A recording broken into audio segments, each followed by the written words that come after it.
in your daily life, have you ever encountered something like that make you feel uncomfortable and you realize it might be a microaggression targeting the LGBTQ plus community?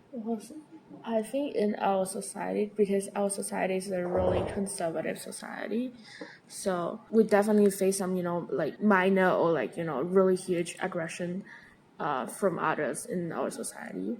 For example, if you are gay, you might act really girlish, or you like to do some makeup on your face, and like people just thinking that you are like a really, that kind of pretentious guy.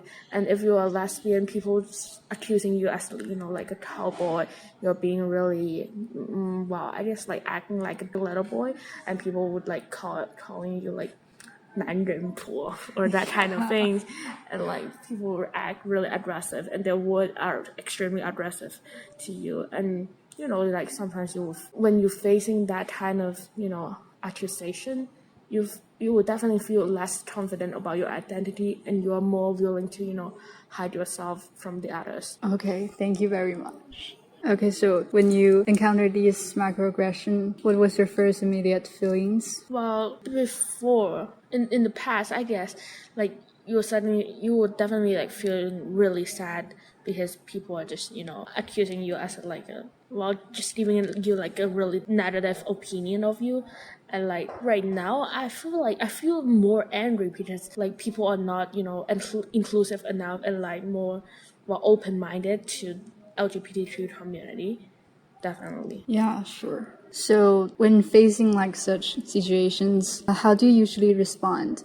Well, it depends because, when I'm like facing that kind of problem with my parent and like, my family member, I would choose to be silent because I don't want to argue and like harm my beloved one. But like if I'm, arguing with a stranger, with a classmate, well, I generally will be much more aggressive than that because I think they have the access to higher educations and the internet right now, so they should be open-minded. They should be really inclusive to LGBTQ community. Yeah. Okay, thank you very much. To reduce microaggressions against LGBTQ community and create a more inclusive society, what do you think schools, workplaces, and society can do? Well, because I'm a student, so I think schools should, I think they should give us more, about like sex educations and LGBTQ educations, that kind of thing. And, they should be allowed to, students should be allowed to establish that kind of LGBTQ related seminar so people can discuss about it and maybe raise a debate about it. And that will be really important because they can, really influence the students' idea about LGBTQ and like LGBTQ community. So in our society, I think like the government should, be more inclusive to LGBTQ. Like, I think they can, establish some like organization or like just trying to.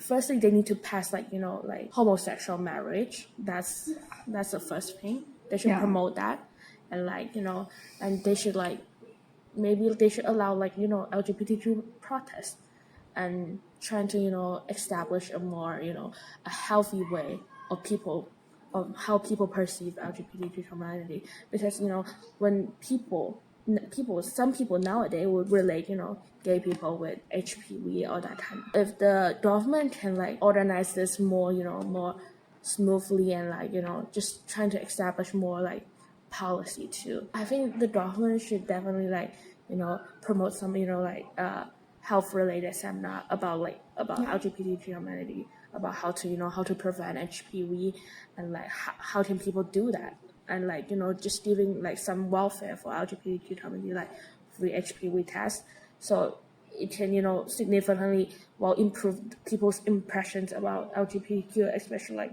gay and lesbian. Sure. Thank you very much.